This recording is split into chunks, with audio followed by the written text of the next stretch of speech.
예, 넘어져도 일어서라라는 제목으로 하나님 말씀 증거하도록 하겠습니다. 성경 최초의 반역 이야기입니다. 이 고라의 반역 이렇게 말할 수 있는데 50절이나 되는 되게 구체적으로 설명을 하고 있습니다. 그 내용을 보면은 고라 일당이 당을 지어서 반역했다. 그래서 땅이 갈라져 죽었다. 사실 뭐 한 절이나 두 절이면 끝날 얘기를 굉장히 길게 썼습니다. 그 50절이나 되게 자세히 기록을 했습니다. 무슨 뜻이죠? 주목하라는 겁니다. 메시지가 있다라는 거죠. 성경이 많은 분량을 할애하는 것은 간단히 넘어갈 게 아니라 주목해야 됩니다. 이건 무슨 일이냐?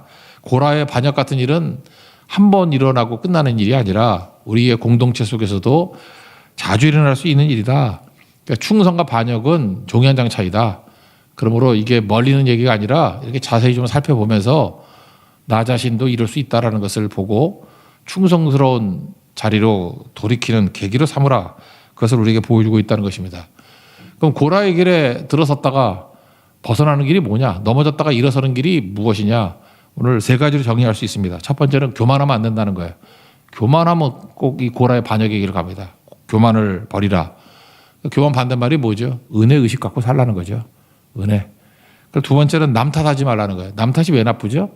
남 탓이 나쁜 이유가 뭐냐? 회개를 못해요. 회개를 못하니까 용서를 못 받아요. 그래서 쓰임받지 못합니다. 그래서 이게 남 탓하게 만드는 게 뭐냐면 마귀가 아주 우리에게 고상하게 갖다 붙이는 게 있어요. 피해자 의식. 자꾸만 모든 일이 다 피해자라고 생각해요. 누구 때문에 이 꼴 됐다 그러고 누구 때문이라고 그러고 그거 뿌리가 마귀에게 있습니다. 그 피해자 의식 지금 전 국민이 다 피해자 의식을 갖게 만드는 것 같아. 그 피해자 의식 가지면 무너지는 거거든요. 이유가 뭐예요? 내가 잘못한 게 없잖아요. 그러니까 남 탓이고 누구 탓이고 그리고 뭐 돈이나 뜯어내려고 그러고 막 이렇게 된다고요. 그러니까 성장을 못 하죠. 남 탓하면은 내가 모자라서 그런 거지. 내가 정신 나가서 그런 거지. 뭐 이렇게 나가야지 되는 건데. 그죠? 우리 민족도 마찬가지예요. 뭐 일본 탓, 뭐 미국 탓, 중국 탓 언제 그러고 있을 거예요? 우리가 멍청해서 그런 거지.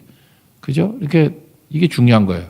넘어졌다 일어설 수 있는 길, 남 탓하지 말고 내가 잘못했습니다. 내가 병자와 죄인입니다. 그리고 회개하고 돌아오면 용서가 되고 그런 쓰임 받게 되는 거죠.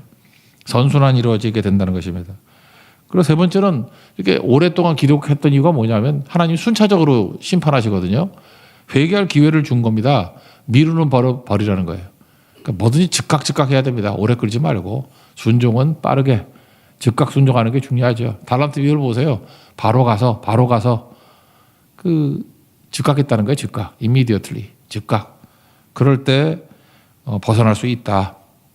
여기 뭐 남 죽는 거 다 보다가 구경하다가 250명 땅 갈라져서 죽은 거는 고라 자손이고요. 250명은 불 받아 죽었어요. 그때 피했으면 되는데 그 앞절 보니까 도망간 사람은 살았는데 그러니까 무슨 얘기예요? 기회를 줬다라는 거예요. 회개 기회를 줬는데 끝까지 고집 부리다가 망하게 되었다. 오늘 이 세 가지를 통해서 넘어졌다가도 다시 일어설 수 있는 쿰하고 일어설 수 있는 하나님의 거룩한 종 되길 바랍니다. 첫 번째, 아무리 넘어졌다 할지라도 아무리 우리가 죄인이라 할지라도 아무리 불순종했다 할지라도 교만 버리고 겸손하면 교만 버리고 겸손은 은혜거든요. 은혜 붙들면 일어선다는 거예요. 우리 베드로전서 5장 5절 잘 알지 않습니까? 교만한 자를 하나님은 대적하시고 겸손한 자에게 은혜를 주신다. 교만의 반대말이 물론 겸손이겠죠. 근데 겸손의 또 다른 말이 뭐예요? 은혜를 붙드는 거예요. 은혜. 그러면 산다라는 거죠. 여기 보니까 교만의 내용이 뭐냐면 지가 다 판단하는 거예요. 내가 너보다 나아 뭐 이런 거죠. 그러니까 향로에다 불 가지고 와라. 그래서 하나님이 누가 옳은지 판결하겠다. 그 얘기 아니에요? 그 얘기는 뒤집어 얘기하면 뭐예요? 네가 뭔데 네가 옳고 그른 걸 판단하느냐? 우리는 선악과 의식이 있어서 내가 판단하려고 그래. 잠깐만. 선악을 왜 네가 판단하냐? 하나님께 맡겨야지. 하나님 판단하는 거죠. 내가 할 일은 충성을 다하는 것입니다. 그래서 5절, 6절, 7절을 보니까 누가 거룩한 자인지 내가 보여주겠다. 그 향로에 불 갖고 와라. 그리고 7절 하반절 이렇게 나오죠. 레위 자손들아, 이게 고라 자손과 나머지 사람들을 대표를 한 거죠. 너희가 너무 분수에 지나치도다. 분수에 지나치다. 그 NLT 같은 데 보니까 have gone too far. 너무 갔어. 그런 거죠. 너무 가서 지나쳐. 분수 지켜라. 그 gone too far. 너무 많이 갔다고요. 대부분 보면요. 누가 이렇게 너무 많이 가냐면 열심히 있는 사람이 이게 교만해질 가능성이 큽니다. 분수를 넘어설 때가 많아요. 그러니까 뭐냐면 열심히 하니까 욕심이 지나쳐가지고 내가 다 했다 그런다고요. 그래서 저는 교만을 이렇게 생각해요. 두 가지인 것 같은데 남이 한 걸 내가 했대. 꼭 그런 사람이죠. 남이 한 걸 내가 했다 그러고 또 하나는 같이 한 것을 혼자 했다 그러고 이게 교만이에요. 보면 여러 사람이 같이 했거든요. 나 혼자 했대. 그리고 남이 한 것도 뺏어가지고 내가 했다 그러고. 여러분 이런 것 중에 하나가 뭐가 있냐면은 우리 속에 교만이 있는지 아니면 은혜를 구하는지 뭘 알 수 있냐. 별것도 아닌 일인데요. 자기 모르게 어떤 일이 벌어지면 막 화를 내는 사람이 있어. 여러분 이해가 안 되죠. 그렇게 자기가 모르게 뭐가 벌어졌대. 그 내가 봐도 몰라도 되는 일인데 뭐 그 사람한테 보고해야 되나? 근데 막 화를 버럭버럭 내는 사람이에요. 그 왜 그래? 마음의 중심에 교만이 있기 때문에 그래요. 내가 뭘 다 알아야 돼. 그런 거 아니죠. 그냥 알아서 하는 거지 뭐. 그런 것도 많이 있는 건데. 이렇게 뭐 명령체계에 있는 것도 아니고 그렇잖아요. 교회가 무슨 명령에 의해서 이끌어지는 것들이 아는 게 되게 많은 건데.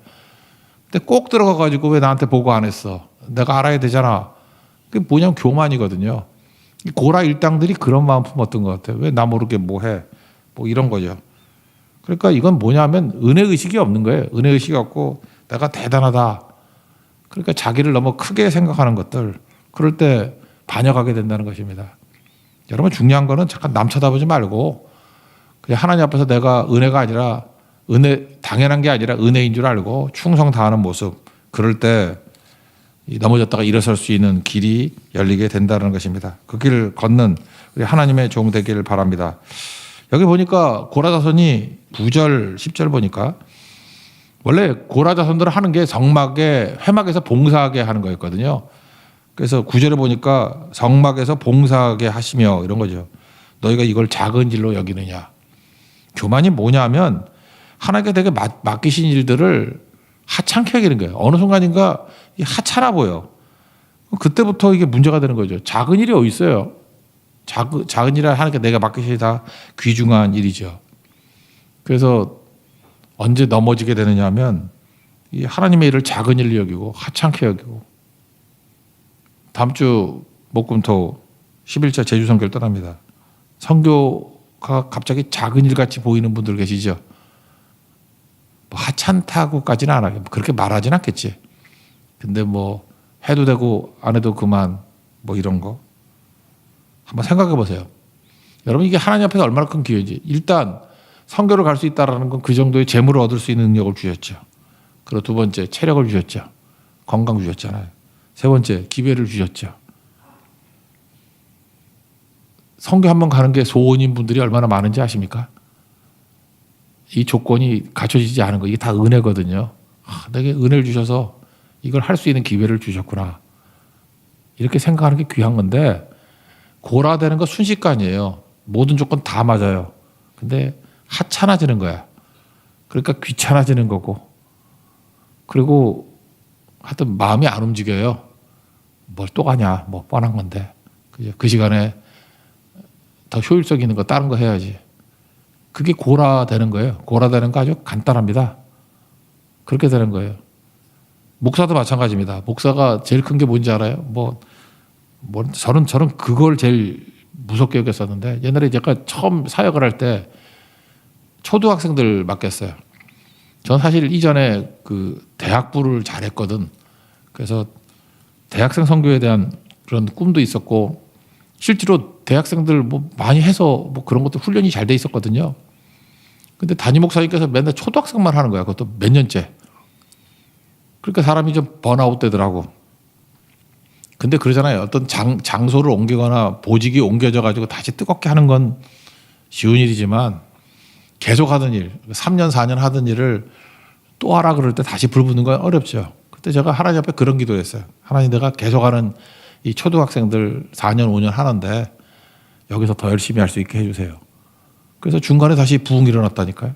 난 그게 되게 중요하다고 생각해요. 언제부터 그게 변화가 됐느냐. 초등학생들을 하찮게 여기지 않은 거였어요. 그래서 초등학생들한테 설교하고 교사들에게 설교했던 게 제가 지금도 기억나네. 책을 써서 그게 말라기 책이에요. 식어진 가슴에 불을 붙이라. 그게 사실 초등학생들한테 한 거거든. 그다음에 느헤미야서 무너진 성벽을 재건하라. 그 초등학생들이 한 거거든요. 최선을 다했어요. 최선을 다하고 귀하게 여기고 한 영혼도 진짜 귀하다. 근데 거기서 일어나게 되더라고요. 지금도 이런 거 있죠. 뭐 사람이 적게 모이면 하찮게 여기고 많이 모이면 귀하다 그러고 그런 거 아니거든요. 어떤 때는 아무도 없어도 그죠. 여기에 그냥 사람이 가득 차 있고 가장 귀한 영혼이 모여 있다고 생각하면서 말씀 증거하는 게 그 젊었을 때 되게 중요한 거예요. 그게. 그러면 없던 사람도 모이게 되는 거죠. 그렇잖아요. 믿음은 바라는 것들이 실상이라고 그러잖아요. 보이지 않는 것들이 증거라고. 그게 믿음인데 하찮게 하기 시작하면 인생이 하찮아집니다. 하나님께서 여러분들 작은 걸 맡기더라도 귀중하게 여기지 않은 그 모습이 있을 때 그게 은혜의 의식이라는 거예요. 재물 얻을 능력 주셨고 건강 주셨고 기회 주셨습니다. 뭐든지 하찮게 여기지 않는 하나님의 거룩한 종 되기를 바랍니다. 두 번째는 남 탓하지 말라는 것입니다. 남 탓이 왜 나쁘죠? 너 때문이야. 그러면 회개가 안 된다니까요. 하나님 우리에게 용서해 주고 싶은데 회개를 하는 용서가 안 되지. 그러니까 용서가 안 되니까 쓰임받지 못하는 거죠. 그래서 복음의 내용이 뭐예요? 먼저 내 자신이 죄인입니다. 병자입니다. 그거 인정하는 거 아니에요? 제가 지난 수요일에 말씀 증거했던 게 그런 거였죠. 우리는 잘못된 생각을 갖고 있어요. 교회가 좋은 이미지를 가지고 있으면 전도도 잘 되고 구원도 많이 할 수 있다. 그게 누가 그래요? 누가? 고린도전서 1장 18절 이하 내용을 보세요. 31절까지 내용을 보면은 그 얘기 아니거든요. 좋은 이미지 추구했던 교회가 고린도 교회인데 성경에서 제일 막장 교회예요. 막 가는 교회라고. 그러니까 좋은 이미지니까 좋은 이미지는 뭐겠어요? 자랑거리를 내세우는 거 아니에요. 그러면 우리는 똑똑한 사람 많다, 지혜 있는 사람 많다, 부자 많다, 교수 많다, 뭐 많다. 그렇게 좋은 이미지를 추구하면 자랑거리를 추구하니까 그거 못 가진 사람들 있잖아요. 그 교회가 분열이 되겠지. 심지어 고린도 교회는요, 거기 파운더인 그 개척했던 바울조차도 싫어했어요. 이유가 뭐냐면 너무 고난이 많거든. 맨날 아프다 그러고. 그게 자랑스럽지 않은 거예요. 그 바울이 사도 맞냐 이런 거 시비 걸잖아. 고린도후서에 보면. 아니 말이 돼요. 그 자식 새끼가 부모한테 부모 맞냐 그거하고 똑같은 거지. 교회를 세운 사람이 바울인데 바울한테 사도 맞냐 그러면 자기 정통성도 없는 거 아니에요? 바보들 아니에요? 근데 그랬던 이유가 뭐냐? 여기는 좋은 이미지를 생각했거든. 자랑거리. 근데 한번 부흥사가 왔는지 뭐 거기 지나갔는지 모르지만 아볼로가 왔더니 아볼로파가 생겼다고. 아볼로는 알렉산드리아 출신의 석학이고 똑똑하고 자랑할 만하거든. 베드로가 부흥회를 지나갔는가 봐요. 베드로는 예수님의 수제자잖아요. 뭔가 이렇게 드러낼 게 있죠. 그러니까 그런 거 따라다닌다고. 그러니까 맨날 하는 게 분쟁이고 맨날 싸움이고 분열. 그러니까 문제가 되는 거죠. 그러니까 다 특징이 무엇입니까? 특징이 뭐냐면 그 내가 얼마나 죄인이고 병자인지에 대한 접근이 없고 그냥 겉꾸미기 바쁜 거예요. 지금도 여러분 그 큰 교회 많이 저도 큰 교회 해봤죠. 큰 교회 많이 가는 사람의 특징이 뭐예요? 그 교회 이미지에 편승하려고 그러는 거 아니야? 내가 뭐 심한 얘기는 안 하겠지만 그거 다 망할 짓들이에요. 그게 복음하고는 충돌되는 얘기들이라고. 좋은 이미지가 아니에요. 어떤 모습이 서 있어요. 가장 죄인들, 가장 병든 사람들. 그게 교회예요. 거기에 예수님이 찾아오시고 만나주시고 용서가 벌어지고 구원이 일어나고 그러는 거라고. 그게 교회라고요. 그거 아니면 뭐 콘스탄틴 대제가 만든 그런 기성교회죠. 그죠? 제도권 교회고. 그 교회 뭐 망했다는 거 다 역사에서 판명난 거 아니에요? 그래서 우리 날마다 광야로 나갈 줄 알아야 되고 밑으로 내려갈 줄 알아야 돼. 십자가 질 줄 알아야 되고 그런 거죠.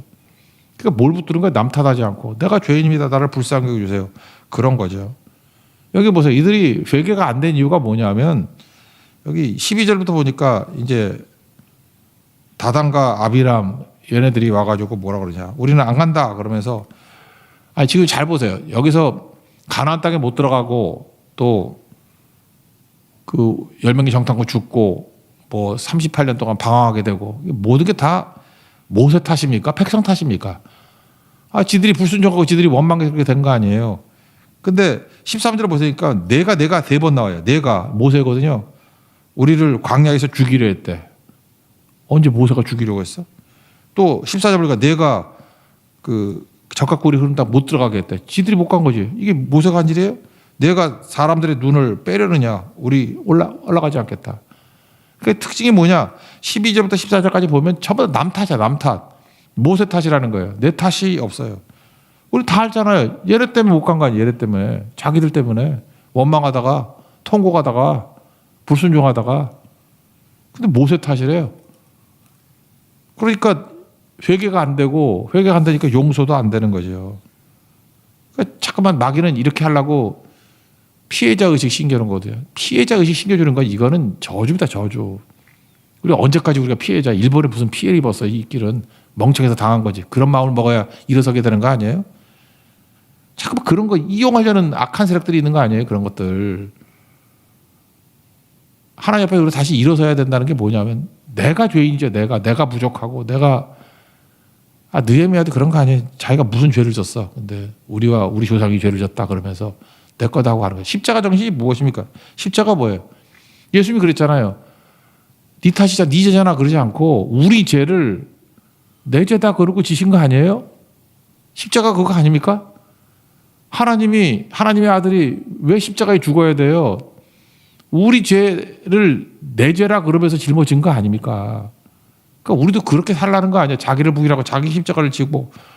그래서 교회에 와가지고 예를 들어서 세상 사람들 교회 막 욕을 해.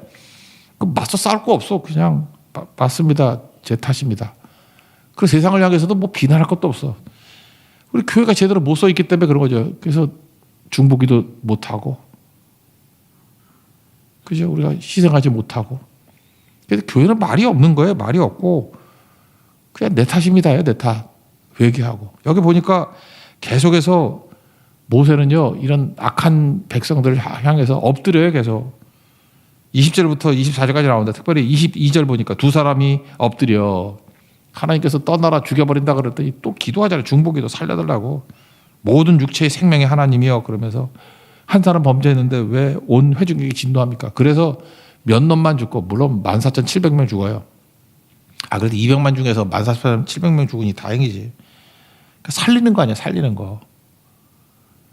여러분 잊지 마십시오. 우리 크리스찬들이 해야 될 일은 뭐냐 하면은 일단 내가 문제입니다. 나는 죄인입니다. 병자입니다. 불쌍히 여겨주세요. 그럼 내가 구원받고요. 그 사람을 통해서 구원의 길이 열리기 시작한다는 것입니다. 여러분 일어서는 길은 지금도 그래요. 이게 목회자니까 상담을 하다 보면은 어떤 사람이 스트레스 받는다, 뭐 문제가 있다. 그리고 그 벗어나질 못해요. 그 수렁에서 벗어나지 못하는데 그 뭐 잔소리 될까 봐 말을 안 하는데 말투가 그래요. 계속 남 탓을 해. 누구 때문에 그랬다느니, 누구 얘기를 잘못 듣고 하다못해 안 되면 왜 내가 거기 갈라 그러는가 안 말렸냐 그러고. 아니 말리면 또 얼마나 욕을 했겠어. 근데 또 왜 안 말렸냐 그러고. 그러니까 그 중심에 뭐가 뭐냐, 꼭 고라자손같이 망할 짓이에요. 그게 뭐냐면 내가 죄인이고 병자고 나를 불쌍히 여기서 하나님 앞에 나와서 엎드리는, 은혜를 구하는 그 마음이 없어요. 그럼 남 탓이라고, 남 탓. 그럼 죽습니다. 오늘도 예수님의 십자가가 여러분 인생에 크게 보이기를 바랍니다. 그러면 내가 죄인됨이 보이고요. 내가 병자입니다. 주님, 난 살 길이 없습니다. 그래서 실제로 여러분들 병자로 만들 때가 있어요. 하나님이 십자가 보라고 나를 크게 죄인 되게 만들 때가 있어요. 그래서 내가 죄인임을 깨닫고 내가 병자임을 깨닫는 게 그게 은혜예요. 은혜. 그래야 구원받죠. 예수님의 목적이 뭐예요? 회개하면 내가 죄인입니다, 병자입니다 그러면 용서하고 구원해 주려는 게 예수님의 뜻이라니까요. God saved you. 하나님 우리를 구원했잖아요. 뭐래요? By His grace when you believed. 은혜를 붙들고 또 하나 뭐예요? 믿을 때, 믿음이 영접하는 거 아니에요. 예수님이 모든 거 하셨다는 걸 내가 믿고 영접할 때 그 목적은 뭐예요? 하나님 우리의 구원이라고. 구원. 일으켜 주시는 거라고요. 그때 구원이 나타나기 시작한다는 것입니다. 그러니까 마귀는 우리를 구원받지 못하게 만들기 위해서 뭘 하게 만들어요? 끝없이 피해자라 그러고 끝없이 남 탓하게 만든다고. 이거 벗어나 일어섭니다. 오늘도 우리 교회가 하나님, 나는 병자입니다. 죄인입니다. 불쌍히 여겨주세요. 내 탓입니다. 주님밖에 없습니다. 그럼 일어섭니다. 일어설 수 있는 능력의 역사가 있기를 축원합니다. 세 번째는 미루는 버릇이에요. 지금 계속 기회를 주시는 거거든요. 그러니까 순차적으로 회개시키려고 그러는데 회개를 안 하는 거예요. 그러니까 뭐죠? 그냥 무조건 즉각 그냥 오래 끌지 말고 당장 하죠. 당장. 아니 어떤 거 보면 그래. 뭐 쓰레기도 쌓아놓고 있는 짓을 보면 그거 당장 해버리지. 아 몰라. 제가 살림을 안 해서 그런가. 아 나 같으면 그냥 설거지도 맨날 할 것 같다. 요즘에 젊은 아빠들은 한다며 설거지. 죄송합니다. 저는 설거지를 안 하니까. 옛날 사람이니까. 다행이야. 아, 지금 태어나서 큰일 날 뻔했어. 예. 하여튼 뭘 하든 간에 당장에 당장. 뭐 이렇게. 그래서 제가 할 수 있는 거 빨리빨리 할 수 있는 거 그거거든요. 뭐 그래서 우리 아이들이 뭐 아이스크림 먹고 싶다 그러면 그냥 오래 안 끓어요. 그냥 뛰어가서 사오고. 또 먹고 싶다 그러면 2번 가서 사오고. 아, 저는 진짜 그 1분도 안 끓어요. 그냥 즉각 하는 거. 몸에 뱉거든요. 오래 끓어가지고 되는 일이 없기 때문에. 회개도 마찬가지죠. 즉각 엎드려야죠. 꼬꾸라져야지 하나님 앞에. 그게 중요한 거죠. 여기 보세요. 고라 옆에 있으면 죽는다 그러잖아요. 25절부터 27절까지 보니까 떠나라 그랬죠. 그랬더니 안 떠나 이 바보 같은 놈들이야. 물론 뭐 안 떠날 수 있겠죠. 그 가족들이니까. 거기 27절 보니까 다단과 아비람은 그들의 처자와 유아들과 함께 나와서 자기 장막문에 선지라. 아, 근데 아빠만 서 있어 그러고 자기는 떠나야지. 안 그런가? 같이 있다 같이 죽어요. 결국은 떠나라 그래서 떠난 사람은 살았는데 안 떠난 사람은 다 죽었어요. 31절 보세요. 그가 이 모든 말을 마치자마자 그들이 섰던 땅바닥이 갈라지니라. 한 번 더 기회가 왔습니다. 이제 250명이 남았어요. 땅 갈라지는 모습을 봤다고. 그럼 빨리 떠나야지. 이 멍청한 놈들이 향로 들고 또 멍청하게 서 있네. 그래서 빨리 떠나라 그랬더니 34절 보세요. 그들의 부르짖음을 듣고 도망하며 일부 사람은 도망쳤어. 떠났어요. 살았어요. 근데 멍청하게 향로 들고 그래도 뭐 우리는 자존심이 있지 이러다 죽었죠. 35절 보세요. 여호와께로부터 불이 나와서 분향하는 250명을 불살랐더라. 고라자손은 땅에 갈라져 죽고 여긴 기회를 줬거든. 250명. 니네들은 그래도 그 잘난 척하고 그 입신장명 뭐 이런 거니까 한 번 기회 더 준 거예요. 떠나라 그랬더니 안 떠나고 또 분향 들고 잘난 척하고 있다가 하나님이 불태워 죽여버렸어요. 그럼 이쯤 되면 나머지 백성들도 좀 살아야 되는데 이 멍청한 놈들이 또 원망 안 한다고. 41절 보니까 이튿날 하루 지났어요. 이스라엘 자손의 온회 중이 모세 아론을 원망하여 이르되 또 남 탓이야. 너희가 여호와의 백성을 죽였도다. 아, 지들이 불순종기 죽었으면 또 모세 때문에 죽었대. 모세가 여기 뭐 3번이나 중보기도 하는 얘기가 나오는데 엎드리고 그래서 산 건데 그것도 모르고 그 겉으로 보이니까 모세 너 때문에 죽었다고. 그래서 그냥 말만 그런 게 아니라 지도자도 못 해먹겠어요. 때리려고 그랬대. 그래도 우리 교인도 때리는 성도는 없잖아. 뒤에서 욕을 하는 사람이 있지만 안 그래? 42절 회중이 모여 모세 아론을 칠 때 그때 하나님의 영광이 나타났죠. 여러분 하나님이 직접 나타나면 여러분 다 작살납니다. 기회거든요. 제가 볼 때 이거 많이 따져 기회 한 5번 줬어. 기회를 주고 근데 무시하고 미루고